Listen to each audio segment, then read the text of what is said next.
And we are live. Good evening, ladies and gentlemen. Welcome to Bigfoot Odyssey's Researchers Reports. We've got a great show for you tonight. My name is Kerry Arnold. With me, as always, producer and co-host of the report, Miss Daniela Aiolo. How are you, dear? I'm good, thank you. Good deal. Our guest for this evening is a Miss Daniela Aiolo. Coming back to me. What's going on? Good, thank you. Good deal. Our guest for this evening is a. I can't believe I've done Welcome that. back to me. What's going on? I don't know. I thought. Good deal. Our guest for this evening is a. What's going on? What is going on? Right, we've done it. I got like 10 Is windows that open. You got a bunch of windows open? All over the place, like 3 sets of different. Oh, could that be? Sorry about that. Should we start again? That's okay. I'll just introduce our guest for this evening. He's a former environmental assessment biologist. He is a vertebrate zoologist, herpetologist, and worked for the National Wildlife Federation, and now brings his knowledge and skills to Bigfoot research. Mr. Dan Nedrelo, how are you, sir? I'm doing fine. Great to meet y'all. Yeah, man, it's good to have you on here. I don't think we've had anybody with your background on the show before. We should be able to get some very interesting information from you. Before we do that, we've made some new moderators. We want to thank Brandon, Shoma, Russell, Mogion Monster, and Jamie Cotterill. Thank y'all for stepping up and helping us out. I looked in there and we had no moderators here. So when you come in here, sometimes you'll see 14 or 15 blue wrenches. You know, those are the moderators. And people get that. We ask people to help us out, police in the chat. And we end up with so many because sometimes some of the others don't show up. So I looked and we didn't have any. So we made some new ones, and just those were the next ones in line, I think. So we do appreciate you guys helping us out there. Just ask everybody, y'all be nice, keep it clean, be nice to each other, and we should have a good show. All right. Dan, you worked for the National Wildlife Federation. So the first most obvious question I can think of is, what do those guys think about Sasquatch? They have to know. Actually, Robert Morgan did some work with them in the 70s. And they, I believe, backed him to do some research. And although I don't think they found anything other than some slight secondary evidence, that was kind of the opening for it. And of course, as you know, just the word Sasquatch or Bigfoot is a kind of a career killer. So for myself, I didn't use it very much in my career. I didn't actually, what got me going public with it was when my mother passed away, my sister made a bet. And she said, I will bet that you will not become computer literate or chase the giants. And of course, you can't let your little sister win a bet. So I ended up joining the BFRO for 4 years and worked with Bobo a little bit and numerous other people in there. And I got to meet some of the guys that authored the books that interested me in the first place. Mr. John Green, for example. John Bindernagel and I spent some time together. And currently I'm going back and forth a little bit with Jeff Meldrum. So nice. Something I want to address right here. This is Miss Rhonda. Is Kerry okay? He looks pale and his eyes are red. Short story here. I'm pale because I haven't been outside probably in a couple of weeks. But my eyes, I totally messed my eyes up. Linda took my lotion that I normally put on my face in the bathroom, and she took it to work with her. So day before yesterday, I was in the bathroom, and she has this little lotion. I can't remember the name of it, but it's got a little pump. So I pumped a little bit of it out of my finger, and I smelled of it. It smelled fine. I put it on my face and immediately regretted it. My eyes were on fire. And I mean, they burned for at least 4 or 5 hours. I was just washing them out and trying to wash this stuff off. I'll get the name of it for you guys, so you don't ever put it on your face. When I told Linda, she said, yeah, it's for your neck. It's something to draw up wrinkles or something else, some wrinkle cream. So yeah, I've been wiping my eyes. That's all irritation that you see there. It's a lot better than it was. You'll see me doing this every now and then with the little wet napkin. So just because I saw that, I wanted to make clear I'm fine. I feel good, but I totally messed up with some kind of wrinkle cream and put it in my eyes. Don't ever do that. So, all right, back to you, Dan. I'm sorry. You said you're working with Jeff Meldrum. And what level of involvement is he working with you? Okay, at this point, not much, but we have exchanged in the past. We have set the stage for some possible work in the future, and I'll just let it go at that because that'll be up to him. But everything he's done and is doing behind the scenes, I'm interested in. And we basically met years ago in California, and then I didn't talk to him for a long time until 2018. I met him and we talked in Texas, and then I gave a presentation on Sasquatch reports of the upper Midwest. That seemed to catch his eye, and we communicated at that point, and we haven't talked a lot since, but we'll see. There's some things that may be interesting down the road, and I'll let it go at that for now. Well, that's good. You know, collaboration to me is important. I think everybody should work Sure. together and not like they've been doing, like most researchers do, work against each other. No one Right. they end up fighting and not liking each other. If they do work together, they end up, you know, on the opposite ends of, because everybody's got their own idea of what this creature is and what it does. We have very few facts. You know, I'm sorry to say. And I'll probably let Daniela get into what experiences you've had and all that stuff. I just want to kind of dig into your background a little bit and, Sure. and how you use that for your research, especially, you know, as far as being a vertebrate biologist and obviously a herpetologist, you can identify a bunch of plants. What do you feel about this creature being a vegetarian? I've heard this before. Oh, I definitely omnivore, opportunist. Everything we can eat, they can eat.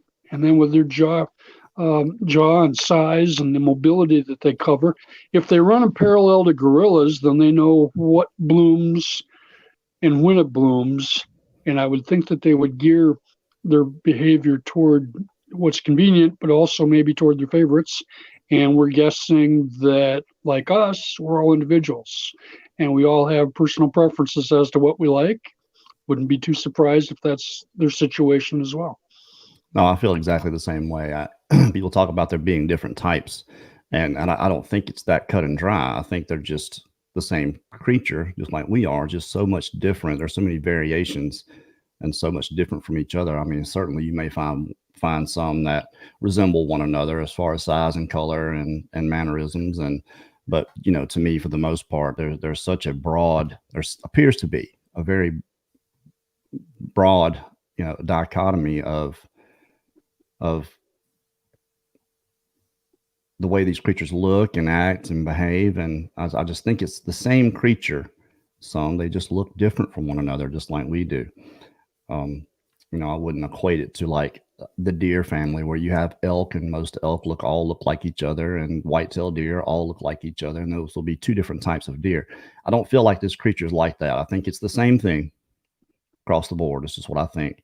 They're just kind of like people, you know, they different sizes and shapes and like you said, likes and dislikes is what I'll call it. Sure. Well, like dogs, for example, too. All the same species. Right. Look at the range. Oh yeah, absolutely. There was something else I had in here. When you research, you're in Wisconsin, correct? Great. Now, what is your feeling on migration? Do you think these guys move around? Well, I know there's verified footprints that have been found 100 miles apart from one another. That's not very far, though, as far as migration. No, because actually a person can cover that, you know, and they can cover it a lot faster, of course. I think we're at a stage where certain people know certain things, hasn't been shared or published yet. And as we all continue to collaborate in time, it's going to be very interesting to see where we are with that. I think we're going to be surprised at how many maybe don't move around as much as we thought they did, depending upon the resources, the environment, and also maybe the learning curve that that particular clan or group has. No matter who you talk to, you're going to get different information on this, and many people have many different ideas. So many people are convinced that they leave the winter area and head south, and I'm not convinced that that's true. We've found tracks in the snow, and others have as well.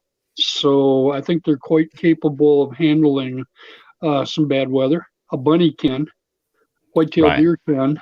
It's just more, you burrow into the snow and all of a sudden you're warmer. You can excavate your own situation. We live in the karst region where I'm at, in the driftless area, or the limestone caves, etc. Trout stream, river bluff,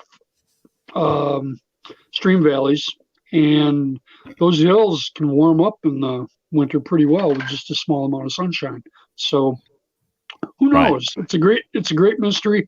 We got a long way to go on it, and of course, there's going to be all kinds of squabbles as to who's right all the time. So, absolutely, and to me, as long as you're making the distinction, then nothing's off the table, and you have to think that an opportunist is going to find it advantageous to move around, unless they just find Eden, where they just never have to go anywhere, the perfect habitat that's loaded with everything that they would ever want. But as far as being drawn, like the migratory patterns of birds that are drawn south for the winter, and it's not an electromagnetic type of thing. I wouldn't think that, if they move around, it's simply just, because it's advantageous to move around. Well, sure. For an omnivore. Well, sure. Distance, I think, would be and how would anybody really ever know that? You'd have to be able to observe them, know who you were looking at, and then see that one again somewhere else far away, and then see it repeated, to know it was something that they, that they were doing, and not just something they did that one time, Sure. So. Like Dave just made a good point here. Why just one print in the snow? That drives me crazy. What do you think about that, Dan? I'm not sure that I can even answer that one. It's just another good mystery. When you have this line of tracks that ends, I'm not so sure that they didn't backtrack. Some people are convinced they're not backtracking. I'm not convinced. Also, their leaping capabilities, I think, far exceeds what most people would expect. Also, are they brachiators if they're younger and lighter in weight? Can they hit the trees and start swinging through the branches and move from one point to another through the trees? I think that's entirely possible. There's so little that we know that's concrete, because we obviously don't have a body to study. And from a science standpoint, all the anecdotal information from most people, behind the line of academics, I guess you could say, is until we get that, everybody's kind of real quiet, but there's a lot of whispers, a lot of talks behind the scenes. So speed, power, energy, if they've got the ratio of strength that our known great apes have, we're in for some surprises, I think, regarding their speed and their power. And of course, there's all kinds of evidence that they're able to lift a tremendous amount. Rain Coast Sasquatch is a great book to get an idea of what they can do in marine situations. There's been tracks seen by commercial fishermen 20 miles off the coast of Alaska, for example. How does that apply in Europe? I don't know, but the reports continue to come. They do, and a lot of the things that you hear, and I want to get in. I'm going to ask you a question here in a little bit that might be a little bit of a touchy subject for some people. Sure. But I'm going to ask it anyway. But you get a lot of reports of just things that I've heard. People that, like Mark Zasky, that see them in Florida clear 40 feet in one leap. Sure. I actually seen it, and then describe their movement as almost impossible. As far as speed and moving very low to the ground. And it almost makes perfect sense that we haven't gotten really clear footage of these creatures if they possess these abilities. And obviously, if you put two and two together, possessing these abilities and the urge not to be found out or caught or seen and just wanting to stay away from us, they almost have to have those. But when it comes to the tracks and the stuff disappearing in the snow, what do you think about the portals and the people that just go straight there immediately? I'm not capable or able to understand any of that yet. That you'll have to have a different guest on to discuss that.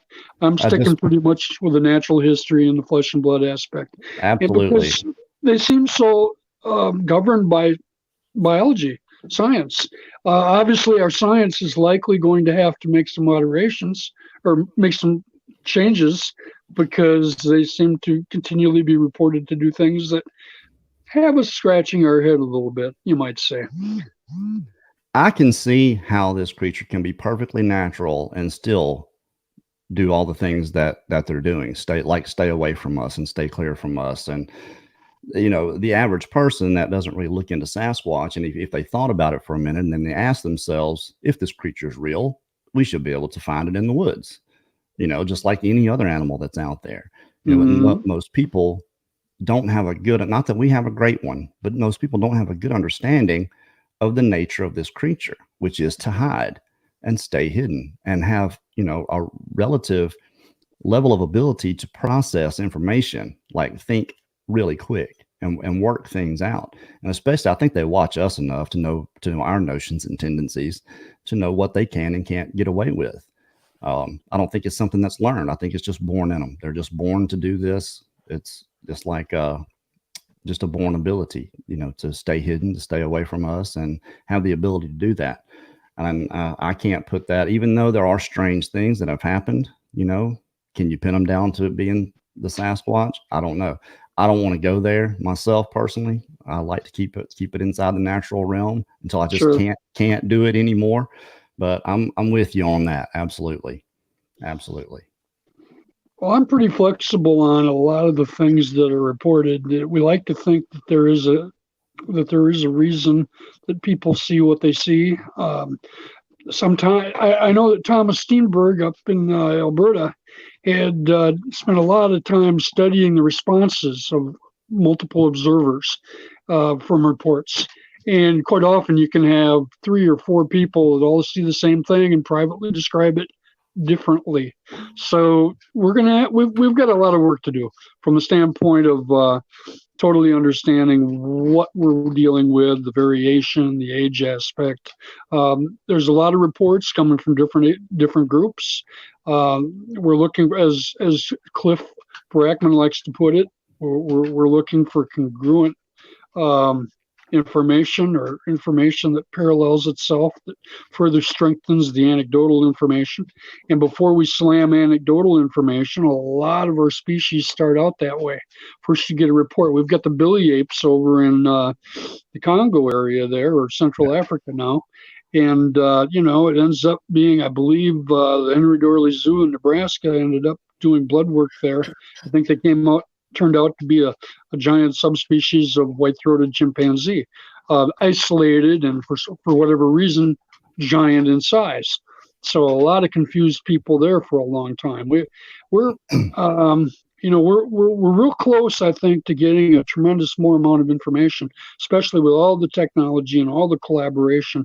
And that is controversial, obviously, because so many people would really rather not see them be publicized and available for people to realize, you know, these things really are real. Yeah, no, there's a lot of, I believe the logging industry has a big stake in that myself. You know, aside from whatever ABC government group is out there keeping it hidden.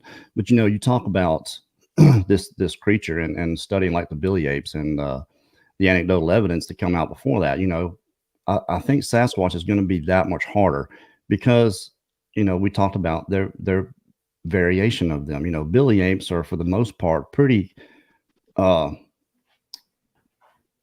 the word I'm looking for? Homogeneous, I guess you would say. Right. You know, even with the behavior, you know, not just the way they look, but the way they behave. It's a relatively homogeneous thing. I think if you had a person, even if someone was studying a group for 20 years, I still think they would only know about that particular group? And would you be able to put all the tendencies and behaviors and actions from that group on all the rest of them around the country?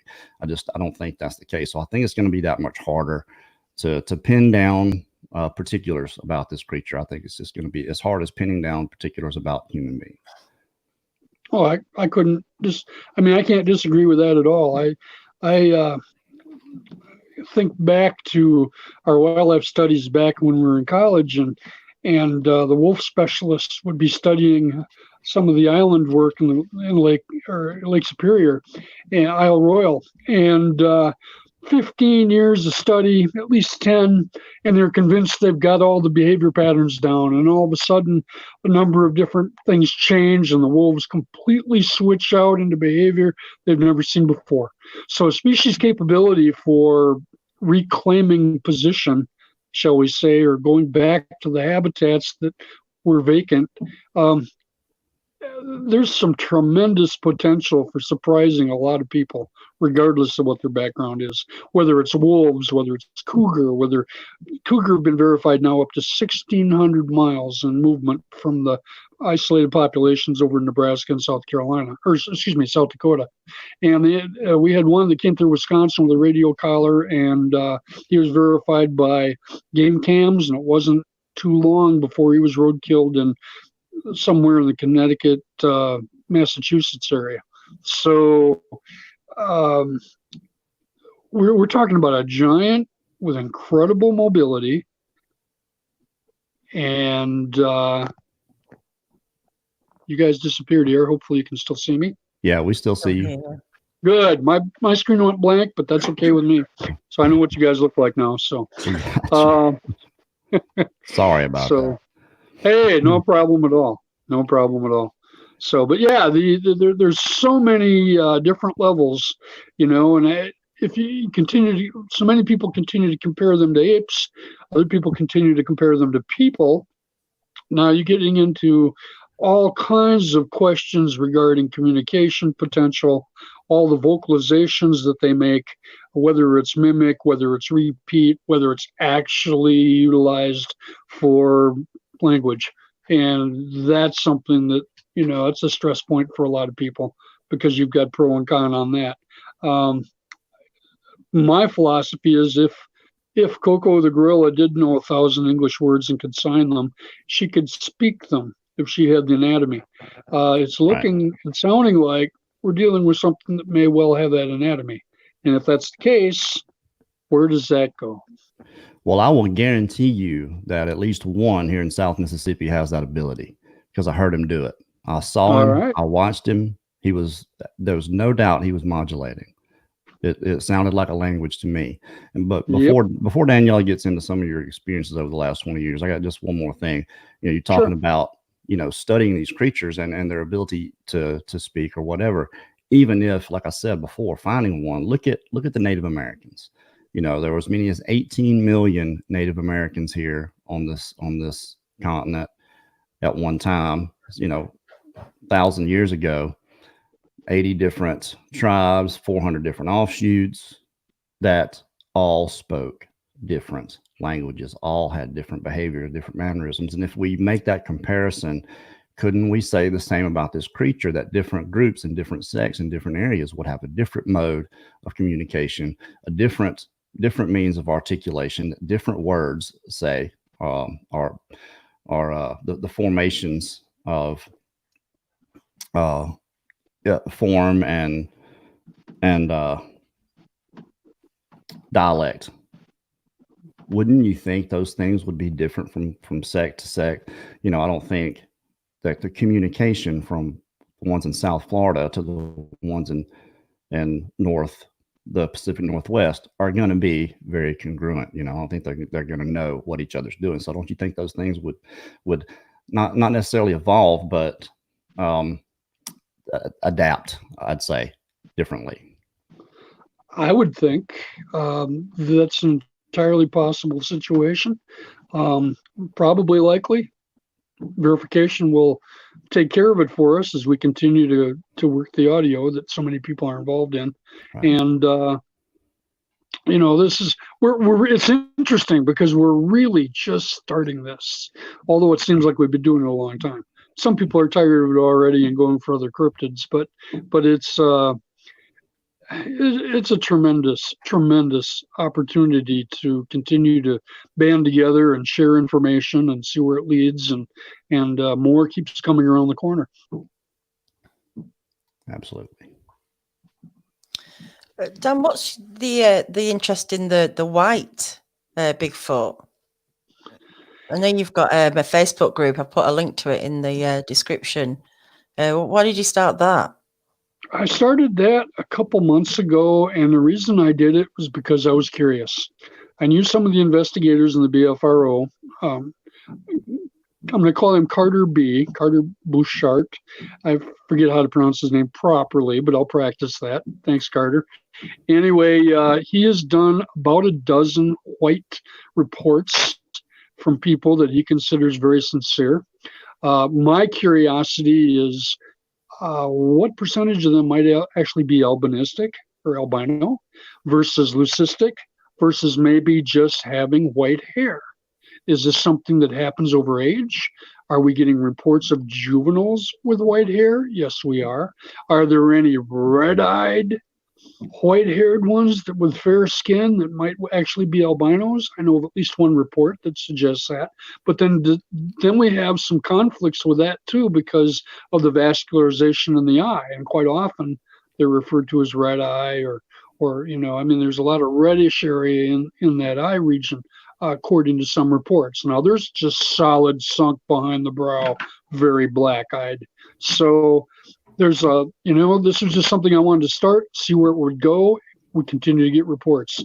And I'm starting to reach out to private individuals, landowners, witnesses, and people that can point me to other people who know or have seen individuals. And with time, it's going to be interesting to compare their behaviors. It's going to be interesting to compare information that we get on them from what they seem to be feeding on or how they mix it up with the other members of the clan according to the anecdotal information, et cetera, et cetera. So I just thought it might give us a small window to see if this fraction of individuals stands out or blends in with the other behavior and natural history of what we're, the general population we're studying. Okay. Someone asked earlier, and I ask it every time, what do you think about the dog mound? Do you think it's just another kind of Sasquatch? Interesting question, because I'm starting to interview people on that. Originally, I agreed to take the group, Dogman Mystery, which has nearly 2,000 people in it. And the idea for me was I knew I was going to get some more Sasquatch reports. And at the time I took it, I was convinced dogmen were Sasquatches or misidentified other animals. And now after doing this for 5 years, I'm finding that I have to ask myself certain questions. And there are some key people that are privately working on this. And I haven't, there are many, many people who have much more experience in that than I do. I'm pretty much sticking to the Sasquatches, but I can say I'm getting parallel reports, parallel descriptions. One gal who worked with Linda Godfrey told me that she thought she was looking at something like a baboon, a dog-faced monkey or ape. There have been some that seem to be more hyena-like. I've got one report that I'll be working on in the future where a man wrecked his car in New Mexico, and this big hyena thing looked like, that's what it looked like to him when it ran away. And I think it's possible that recessive characteristics could affect the feet, the ears, even the snout. We do know of some Sasquatches that are reported to have a snout. In other words, prognathism, not a flat face. So what are the genetics of what we're working at? These are all mysteries. Are we on the increase? We seem to be getting more reports of offspring. Juvenile prints are not rare anymore. When you start looking at a cross-section of Sasquatch reports coming across the United States and Canada. So like I said, this is going to get more and more and more interesting as we continue to go. I just hope that people hold their respect, maintain their safety aspects. And even though we've done all the things we've done, some good, some bad, when you look at how many, I've got a network of about 3,000 people right now. And to my knowledge, nobody's been hurt badly by them. There are a couple questions about a couple of people, but other than that, everybody seems fine. So as John Green always said, Sasquatches sure seem to be holding back, considering all the terrible things we do to them. And a lot of people would argue that because of destroyed vehicles or campsites or taking our cattle or livestock or scaring people. But when you consider their power and their strength and what they could do, doors and windows you wouldn't even think would be an obstruction to them. So I think we're pretty lucky for the most part. And there's obviously individuals that don't like people, and for whatever reason, if we run into them, we probably don't spend a lot of time with those individuals. So what do you think about that, Kerry? Well, you were talking about the eyes, and there's been so many reports of bioluminescent eyes, making their own light. What do you think about the possibility of that? I've had too many people tell me it's true to disregard it. I don't have an explanation for it, except that our science is going to have to catch up to it if it is real. Now, I haven't seen it personally. Some of my co-researchers, I'm working with Ozark Mountain Sasquatch. We've got Chris Reinhardt, we've got Randy Harrington, and lead investigators, Shane Carpenter. And I'll tell you, there's numerous people that they know who have seen it. There are numerous people that I know and trust that have seen it. And I'll give you one example. Back in 2008, when I came back to do this, I took about 4 years off after I left BFRO. It had been almost disruptive because I wanted to do this 24/7. You can't.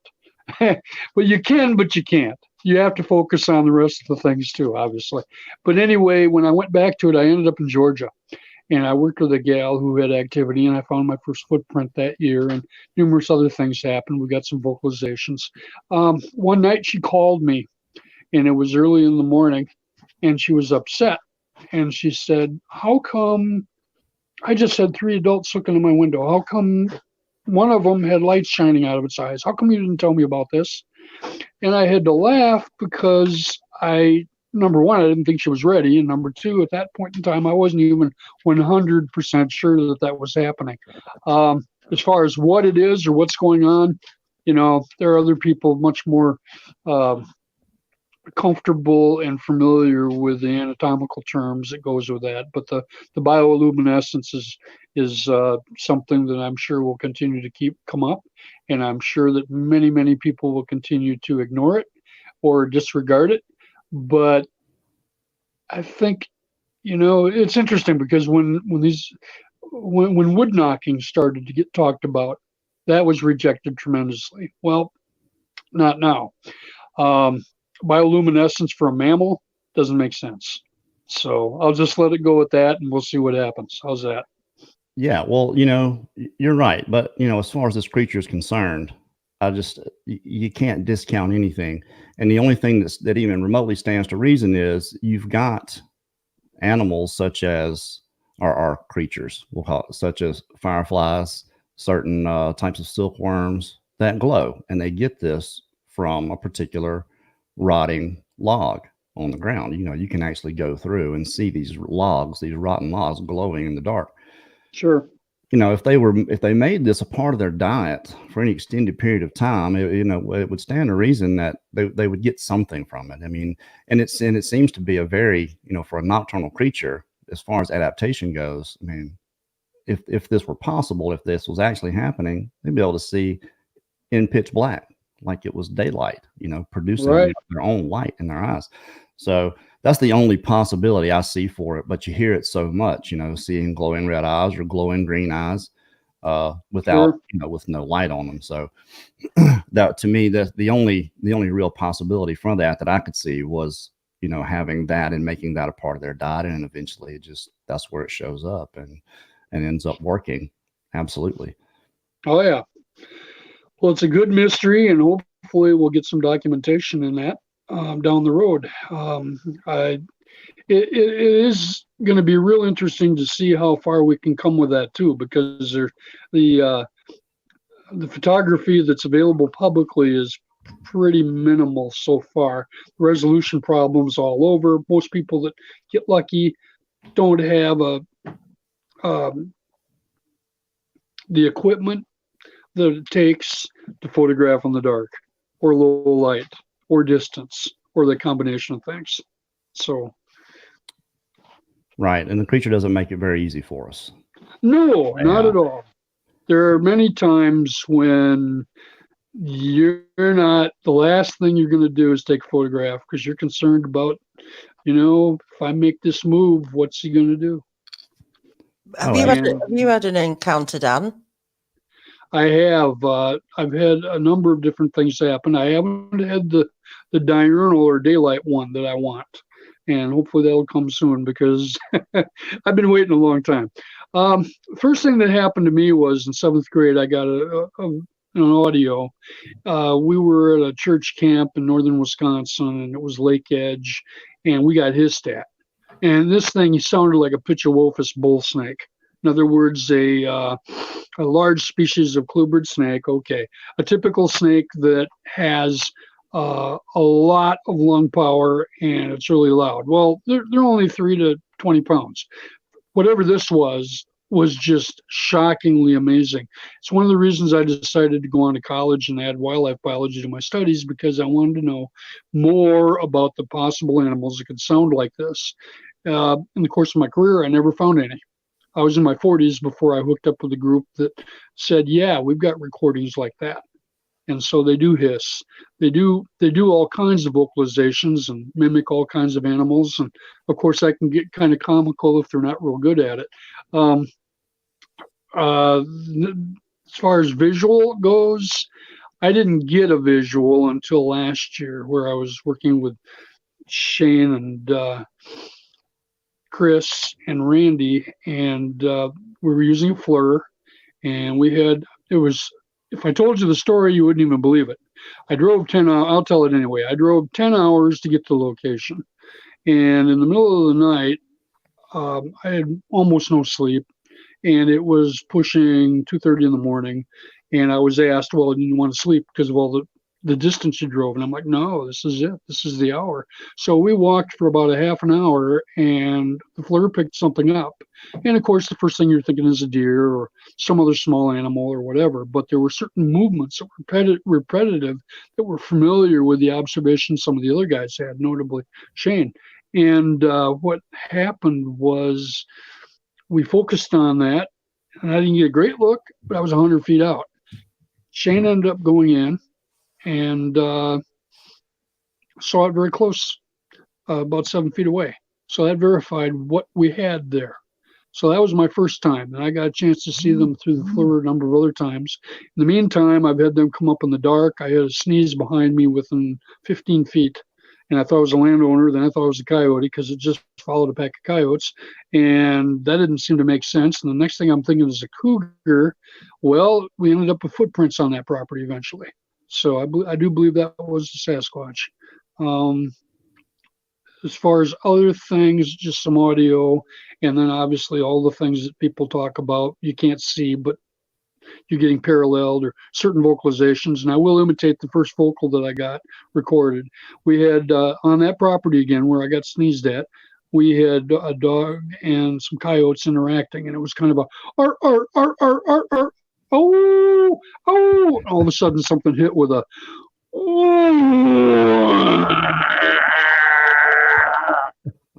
it just bellowed across the valley. And I'm like, yes, I think I hit. And I sent it to Mike Johnson, and he digitalized it for me and sent it back to me and said, okay, congratulations. They do that here. So that's pretty much where I've been. I've had numerous vocals and some other things long distance, but I haven't had that magic look yet. Well, but you said you saw one. I mean, even though it was on FLIR. Now, right. Before you actually, I've seen 3 on FLIR. Yeah. Okay, but you knew what you were looking at. So, Oh, definitely. it Those took any shadow those of a guys doubt out of it. verified. Yep. So before any of that, and you still heard these things and experienced these things, there still has to be that shadow of a doubt, that 0.1% that, okay, this might be something else. I'm not absolutely sure. Now you see it. Do you find that once you've seen it, all those other things that you hear become sure things now? It removes that shadow of a doubt. Am I right? Well, for yes and no, because each thing has to be weighed on an individual basis. And I know certain people have been disappointed finding out that certain animals can make certain noises that they were convinced had to be a Sasquatch.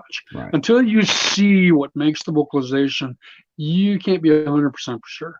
As far as when did I accept that they were real, when I went into the BFRO, I was 97, 98% sure. I knew they were real, but I spent a lot of time studying the witnesses and people that made the claims because I was trying to find out how honest these people are. I'll just say now, looking back, they were very honest. And anecdotal information is passed off by so many people. And really, you should, people have different takes on things. So just because you don't believe or agree with the particular take they have, that doesn't mean that they still didn't experience something. And that information can lead to something else. And if we network, they might know somebody else. And it's just amazing how this spider webs out into so many different areas. But it's time consuming, very time consuming. Oh, absolutely. And I agree 100%. That is why we created Bigfoot Odyssey. That's why we started doing it. Was what I'm talking about are the travel documentaries. The very first thing we ever did, the whole reason we even have this channel, was because of the travel documentaries. So we could show everyone not just their experience and what they went through, but who these people are, and get to know them a little bit more. And it just, to me, it lends that much more validity because I knew they existed. I knew they did. And we had to be doing something different to convince people that these creatures are actually out there. Now, if it's going to people and talking to them, but more than just talking to them, getting to know who they are. And if they're even capable of just coming up with something like this off the top of their head. I have a tendency to believe everybody. That's probably a drawback for me. But for the most part, I find people that say they've seen this thing, they're being honest. They've seen it. Mm-hmm. Similar situation for myself. Usually I'll let things play out and then you look back and I have another friend who likes to state that, over time you find out who people are. And then you get a little better gauge of the likelihood of the claim. And fortunately, there's probably a lot more people that are actually honest than not. And of course, we get led down the wrong path sometimes. But if we don't have the screw ups, if you're not out there busting it, it seems to me like if you don't have any screw ups at all, maybe you're not busting it hard enough. Because screw ups can come fairly easy.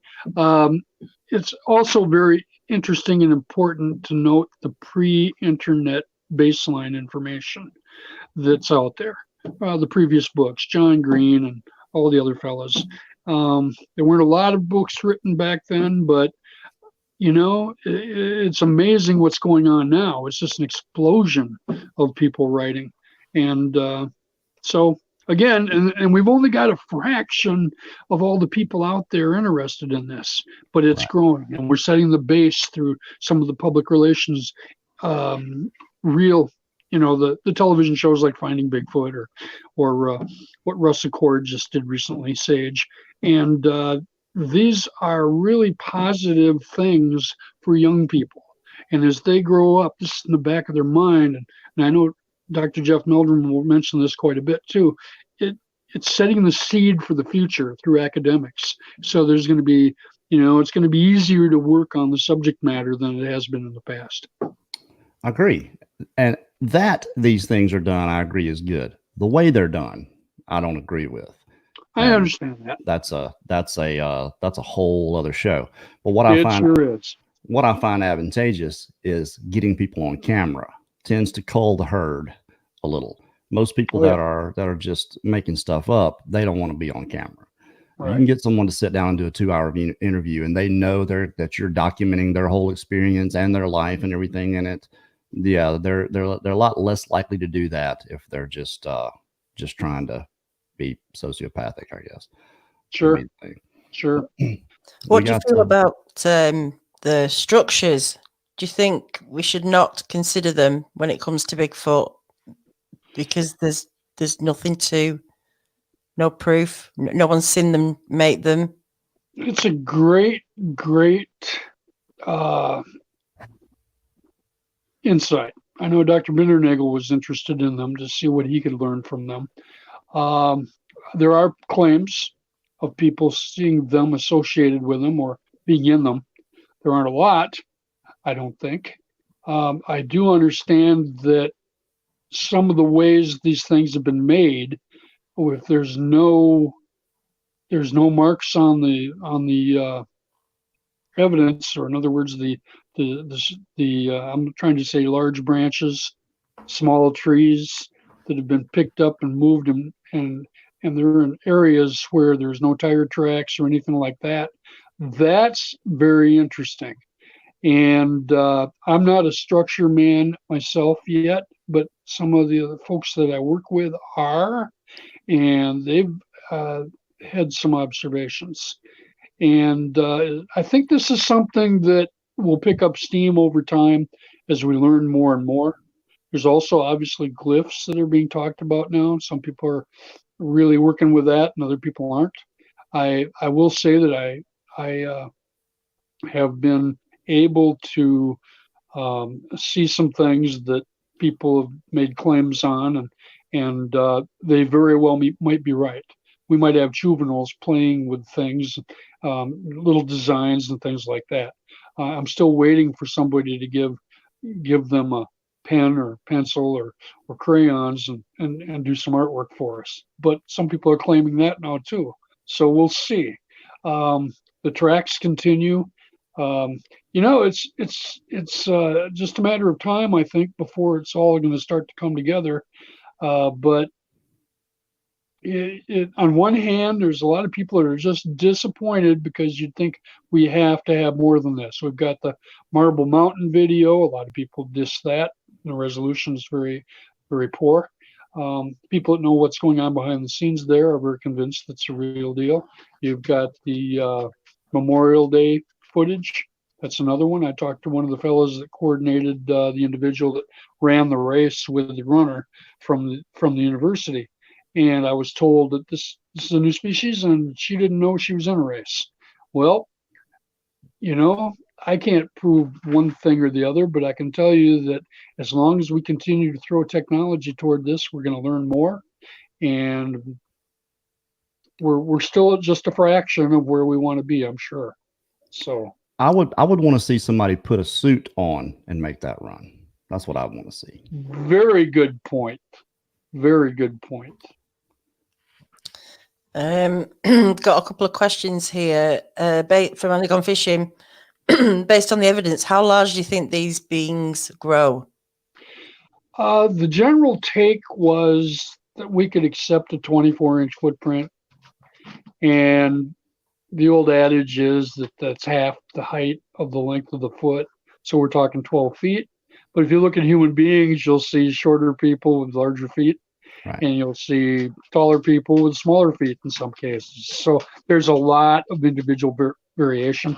This may stem down to environmental and genetics. Also, it may turn out to be some interesting aspects of the foot itself. And Dr. Meldrum would be the man to talk to about that. But the length of the foot isn't always exactly as it lands in the substrate. And they have the capability of walking on the side of the foot, it seems, and also on the front half. And quite often we have imprint. I sent a picture of an imprint, and I'm not 100% sure that's a Sasquatch track, but it certainly meets the need of the dual 2-to-1 ratio with length and width. So plus we have suspect vocalizations from that particular valley. So I wouldn't be surprised if it is. As far as the large size, I have a friend of mine who was in South Dakota, and he told me that he hit the wrong trail, and he ran right into a large male.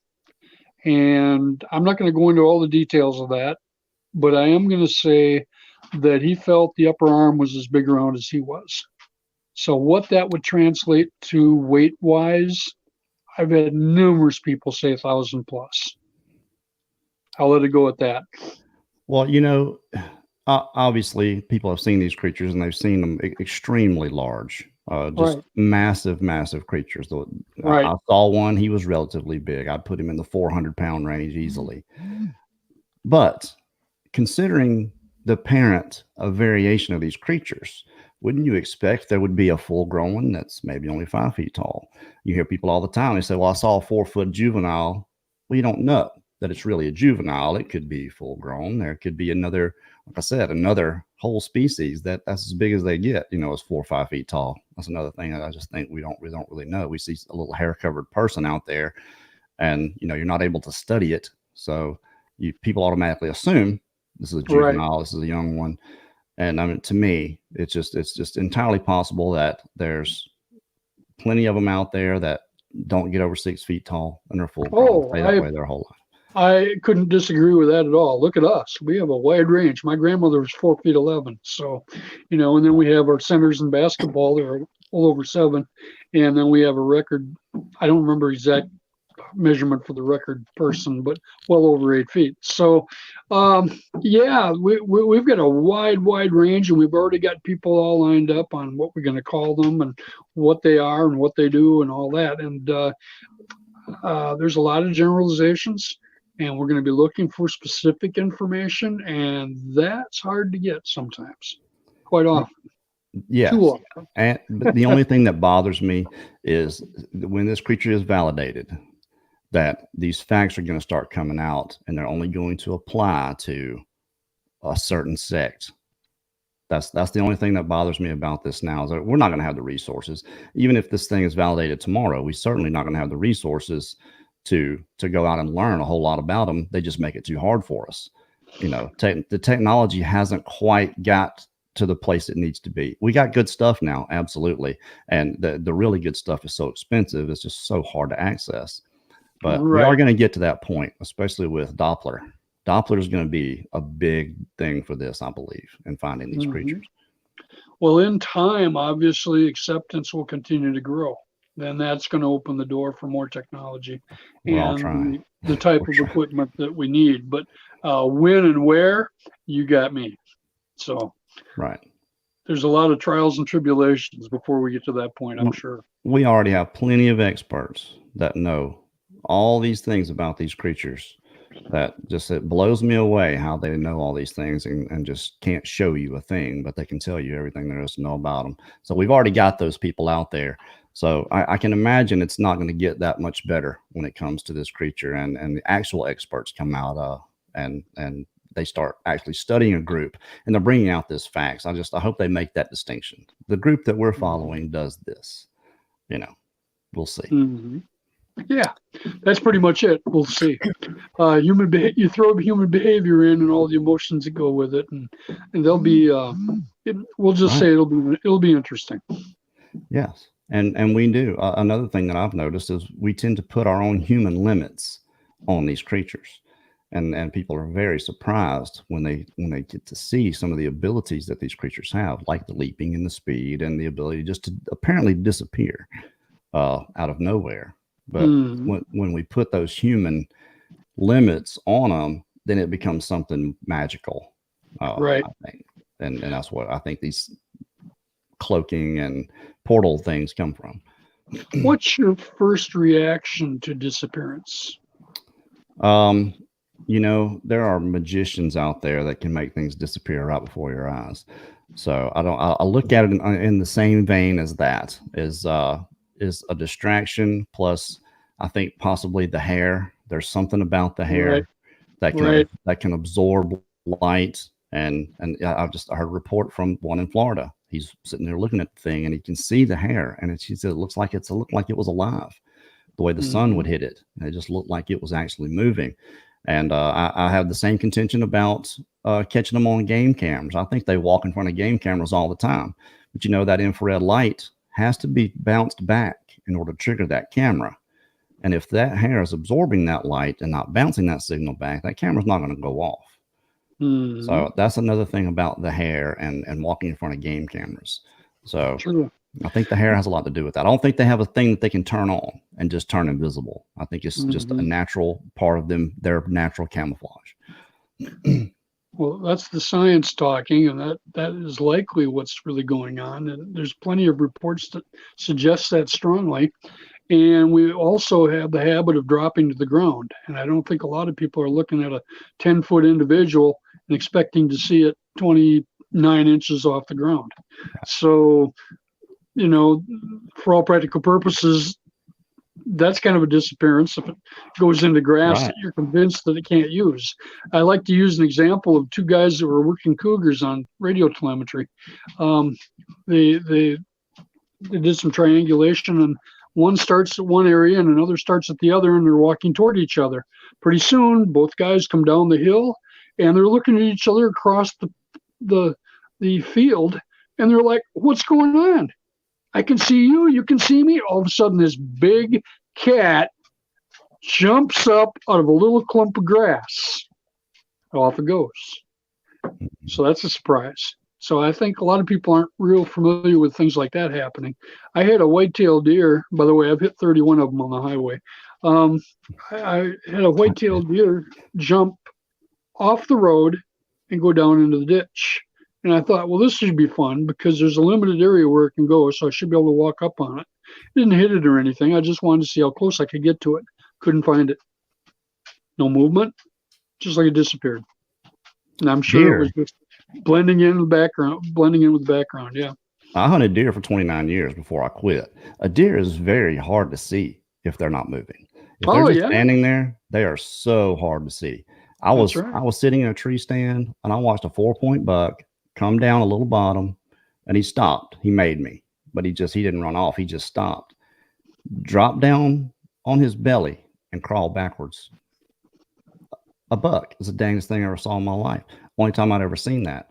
Now, if a deer has that in them, you know, these Sasquatch that are predisposed apparently to hiding and staying hid and not wanting to be found out, you got to think they spend the majority of their time directly in contact with the ground, where the thick stuff is, and move pretty quickly. In that position. So it doesn't surprise me that people say these things just disappear. Right. At all. There you go. Totally agree. Here's an interesting question from Darcy Bramall. The sagittal crest is seen on most male Bigfoot. Anyone know why Patty in the PG film has one?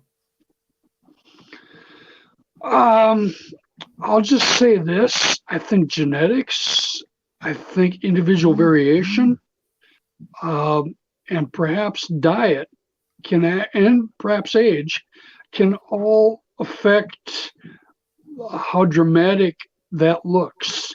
Also, hair placement. I'm going to give you an example. There's a wonderful report from a witness in Washington State who saw an older Sasquatch.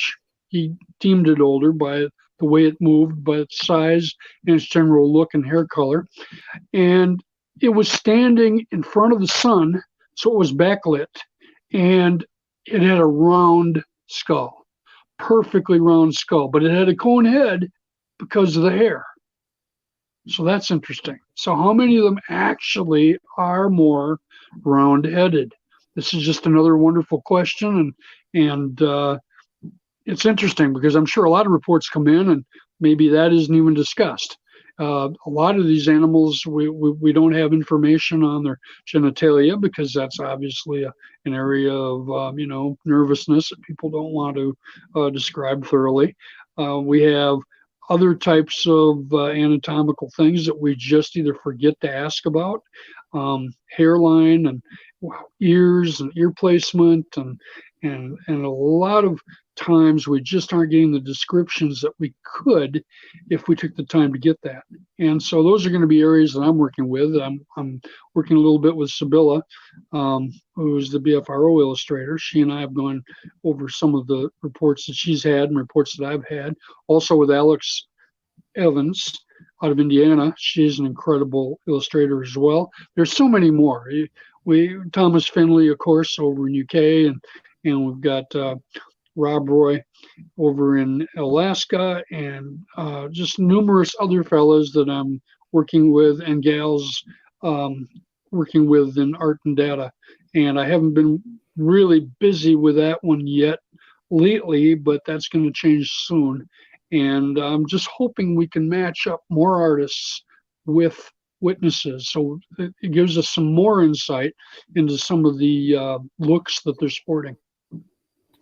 Well, I'm just showing one now, actually, from Alex Evans, is it? Yes. He's one of you guys. I put that picture up because I think you've lost the view, haven't you? Yeah, I'm looking at blue, but I know which image it is that I think I sent you two. And yeah. one is much more apey than the other, and the other is actually I've got a friend, Jeremiah Fountain, and he had an observation with a female, and it looked very much like the one that I sent you, not the apey looking one, but the other. And it's just intriguing, the repeat descriptions we get from a lot of people. Well, these are very human proportions, that picture right there. But you know what I found, you talked about the gnathic index, and the ones that have that prognathic, over 23 degree prognathic mouth seem to be the ones that have the apex, the more apexed head and like a football shaped head, essentially pointed head and long face. Absolutely. It's going to be interesting to see what develops. We've also, it is. I know the standard description suggests almost no neck or a very short neck. There are some that actually have longer necks, and usually it's probably a lack of muscular definition. Perhaps the juveniles, for example, but there's so much individual variation. That is the amazing thing. Sibylla had a telephone call where she actually had an individual peeking around a tree looking at a couple of observers, and she was able to do some of the drawing over the telephone. So she actually had the observer describing what he was looking at. And so that to me is one of the more interesting illustrations, but yet it's very similar to so many of the others. Brow and the extension of the mouth, and it's just as wide of variations as they show, they still seem to have certain characteristics that keep coming up: high cheekbones and the brow, and a wider mouth, and horse teeth in most cases, but certainly not all. So we've got a pretty good idea of what we're looking at, but on the other hand, there's so much variation, do we? Yeah, more variation, I would say, in the soft tissue, and then more continuity in the bone structure itself. Yeah, I think that's a very, very, what's the word I'm looking for? Been going since 3:30 this morning, so that's okay. That's all right. Yeah, but anyway, excellent statement, excellent observation. Well, thank you. Don't make very many of those usually, but we have come to the end of our hour. Dan, definitely want to get you back on here very soon. Want to let everybody know this is show number 97. We got the Wednesday show. Next Saturday will be the last Saturday. You guys are going to get Bigfoot Odyssey. Researchers Report will just be on Wednesdays. Our 100th show will be on the 29th. It's going to be a 2-hour special. See if Dan will come back on for a little segment of that. That would be really cool to get you on here with some of the bigger guns, people that you probably already know. Anyway, yeah, I'm sure you do. Make sure you check out Daniela's channel. It's Hidden Existence. She's going to be taking up the slack on Saturdays for the Researchers Reports. Make sure you check out the new channel that I created 10 days ago. It's called The SHUDDER. You'll be able to find a link to that in the description. It's all it is. It's Bigfoot accounts, account narrations. They're actual accounts that I just sit down and narrate, but they're pretty cool, I think. So make sure you go and subscribe to that. It's growing pretty quick right now. And we thank everybody for joining us here. Definitely want to thank Dan Nedrelo. Awesome show tonight. And we'll see you guys Wednesday with who? To be arranged. To be determined who's going to be on next Wednesday, but that's going to be 7 o'clock p.m. Central. Tonight at 9 o'clock p.m. Central, 7 o'clock Pacific. Paranormal Portal, Brent and Don, 2-hour show tonight. You guys show up for that. Thanks, Dan, once again for coming on. Thank you all for showing up here tonight. Y'all have a good one. Thank you very much. Thanks, Appreciate it. Okay, you bet.